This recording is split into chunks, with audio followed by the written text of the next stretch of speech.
Yeah. You got one? Yes. Let's go. Go.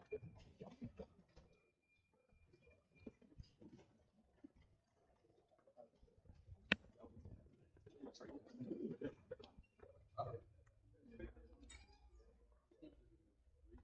Yeah.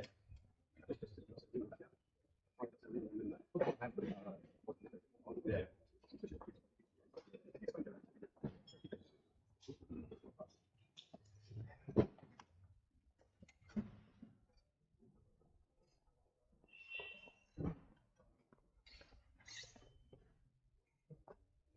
Thank you for holding that.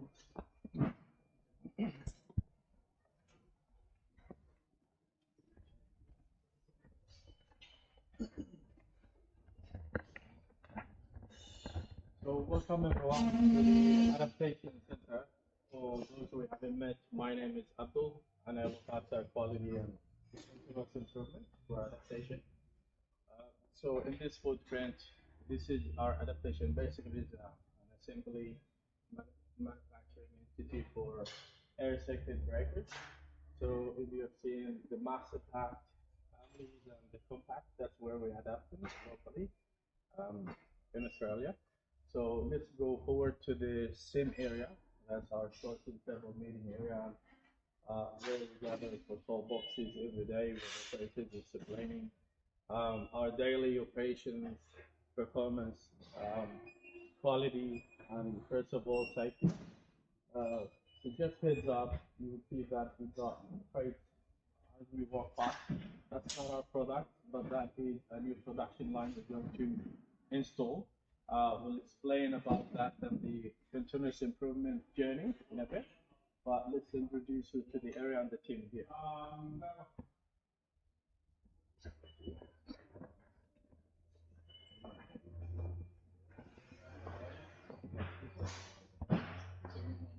let you do the syntax and then I'll do the. So we have here Bradley. Bradley Tuxari, who manages production and adaptation. So I'll let him do the first part about segment production. And generally, if I get you to come to this green area, so generally about what we do and the product family. If you have questions before I get you down to the production line. Welcome, everyone. So we've broken the tour into a few segments. One of them is what we call the ordinary FCC bare line that we've been doing for donkey's years, and also the PMS line. The PMS line is the new addition that's all for the NWs and the MTZs that you guys have know about, and also the we do NTs and NS in that section. Abdul will take you through that. As far as this other area, and you came just on time because we really have very soon, a few weeks' time, new addition and automated line for the MCCB line, which means all our small products that we adapt normally, we go through that particular line. It's going to give us a lot more traceability, a lot more control in terms of quality. Everything that's within the product that it has got a traceability. If something goes wrong, okay, we know where it came from, the origins of the product. We know who adapted it, who picked it, which batch it belongs to. So there's a better control of the traceability on, in that level. Here, we adapt many different products from really the high end of Schneider Electric, cabinets, which is huge, and we need an electrician. We do have an electrician working here who has to adapt it and fix it all up and test it. To shower cabinets, to just the normal INS here, and we do a lot of, there is a lot of pack, pick and pack, and we used to do INS branches in here, but we transferred to the PMS line.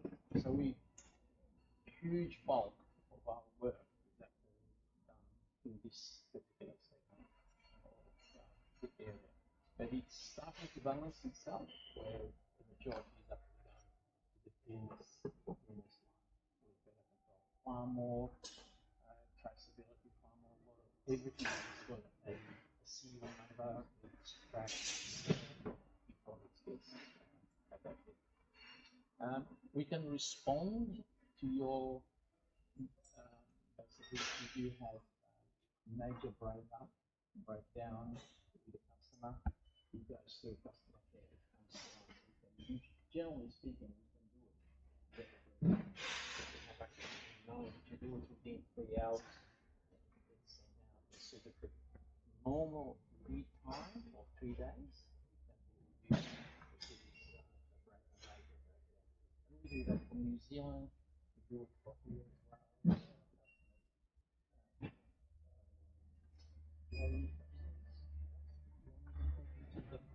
minute process of how we do we work. So basically, there is a production order is organized, it's scheduled, it's planned according to whatever the customer wants. It goes into the system, and then we are alerted that this particular production needs to be done on a date. We release it, we pick all the parts, it goes through quite a vigorous system of checks and balancing, and it's all done not manually, but it's actually done electronically. It's controlled electronically through SAP. So the production order is released, it gets picked, then it's matched, the jobs are matched, to make sure all the parts are in there.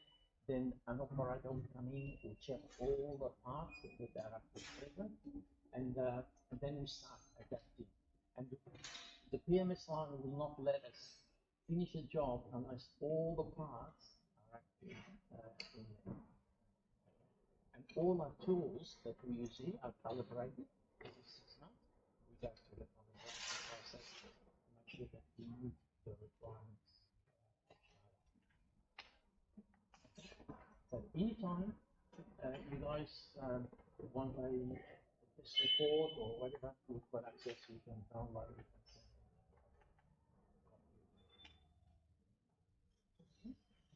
So I'll let you go with that door. So in that sense, I'll take you to the production line, so what we call PMS, which stands for Performance Management System.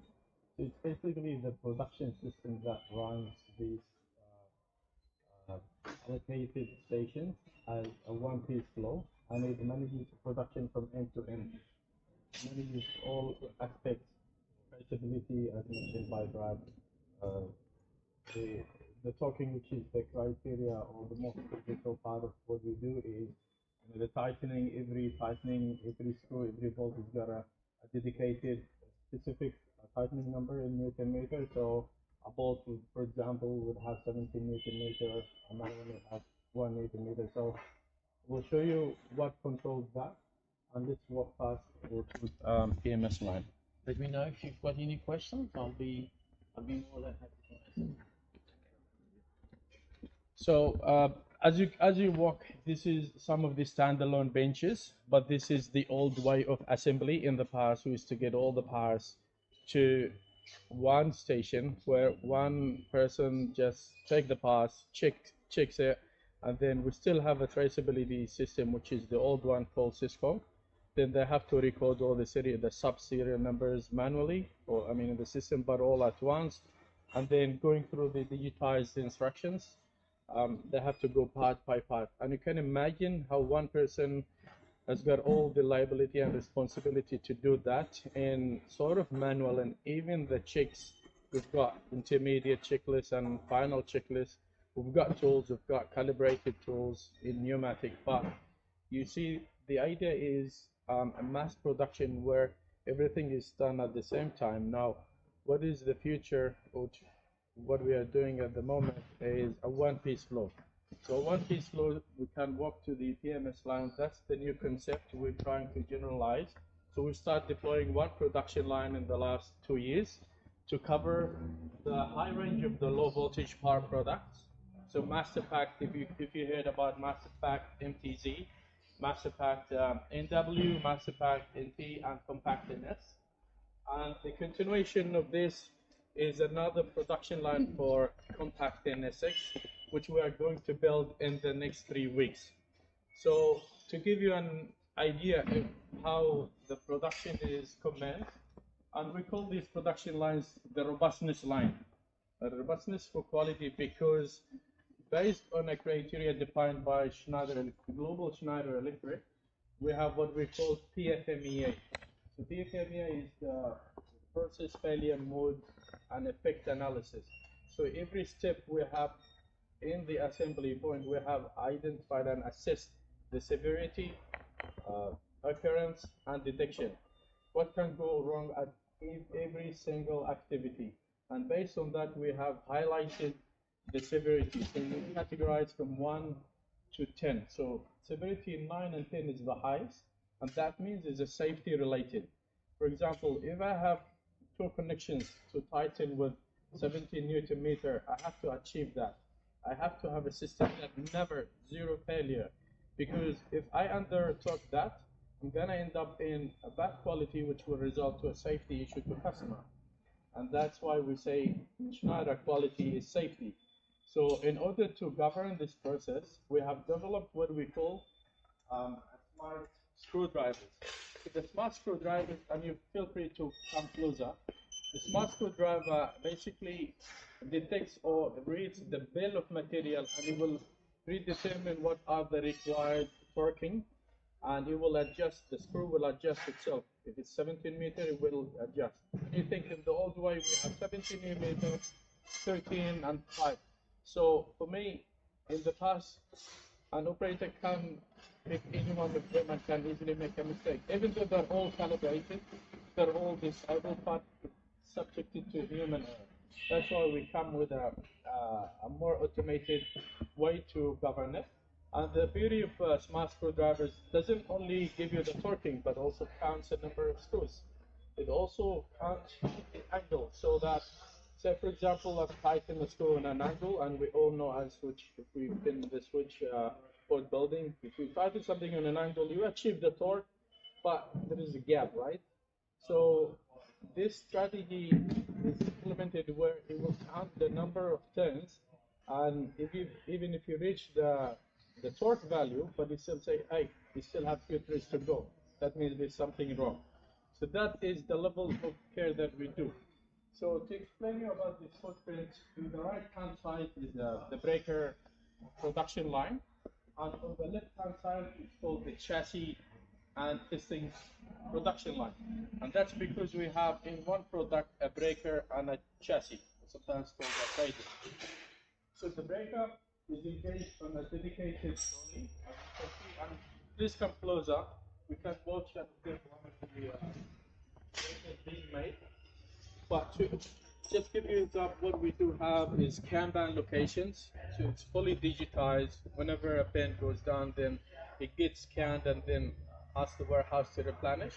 You can see there is a pick tool lamp, say in case of someone start to build and they scan the job, then it will tell them an 80% in this in Kanban.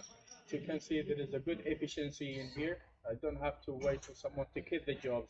80% is done in here, and the slow moving comes variable to auto picks. We've got bit boxes. So the bit box ideally just differentiates the type of bits, but it's in a way that is governed by the picks. If I pick the wrong one, it will not activate the gun, and I would have a dedicated, again, pick to alarm strategy in here. You can see this is one of the smart screwdrivers. So this is what we talked about that governs the torque value, the numbers, and the strategy number of turns. We've got pneumatic screwdrivers, but with feedback. This is for the non-critical tightening. We differentiate the tightening by critical and non-critical, and that is assessed by the line of business, and that's translated. So all of these, I would say, the engineering configurations that comes from the Axiom as a customer. So they tell us what trip unit they need, what configurations, what functions. Then PMS line translate that into easy steps to follow by operators. And if you come closer, we've got someone of our operators. It's got the display where maybe if you can hang on to here, Sam. See, this is the sequences that he gets. These are the part numbers. It will tell him what to do, and it's got in this left area of the line of the work instruction what you should be doing. So ideally, this symbolizes the procedure of assembly. So literally, if I can take one of you and I start with one breaker, so the next breaker will be able to do that on yourself, because you'll be fully self-efficient, just following the instructions what you need to do. If you make a mistake, don't worry, it will correct you. If you pick the wrong gun, don't worry, it won't be activated. If you pick the wrong bit, it won't work. So there are a lot of controls in here to govern the quality and the integrity of products quality. In addition to that, we've got what we call safety or quality alerts, and that what basically it helps for us to determine what the defect, we call it the defect library. So it'll be we give a feedback to operators. So we say, oh, this is a picture of the good, this is a picture of the bad. So for us to make sure that if any past customer complaints or anything happened in the past is feedback to the operators. So that's generally the assembly line, and it goes along the way until we have the Nova Testa, or before last station, where it fully tests the breaker. So any breaker that you have, just rest assured it's fully tested automatically. We have functional test and electrical test. As soon as you have a test report, that means this breaker has been issued and tested. So there's no way it can fail outside until something it happened to it or someone else touched it. And then in the last station we have packing station. So we would have an extra label at the end to say product is okay, and that means it's got a test report and it has passed the test. So this is, I would say, the state of the art. It's an investment that we have, which as twice as the whole production line, testing equipment, where it tested everything in the very detail. So all the components that we have ordered in the breaker, it gets tested in. And that is basically, I would say, what brings us confidence to deliver the best quality for customer. Because despite all of these controls, if someone made a mistake, there's no way it's gonna pass in here. So we've got golden samples, and it gets calibrated and maintained and quite regularly. And that's what I wanted to showcase and present to your attention the most. At the end, it's just the packing station, making sure anything loose items is scanned and it's packed for the product. Once it gets packed, we send it to the final goods area, and then it goes to the customer. Any question about that? I think I've covered that on time, so feel free, we still have room for questions.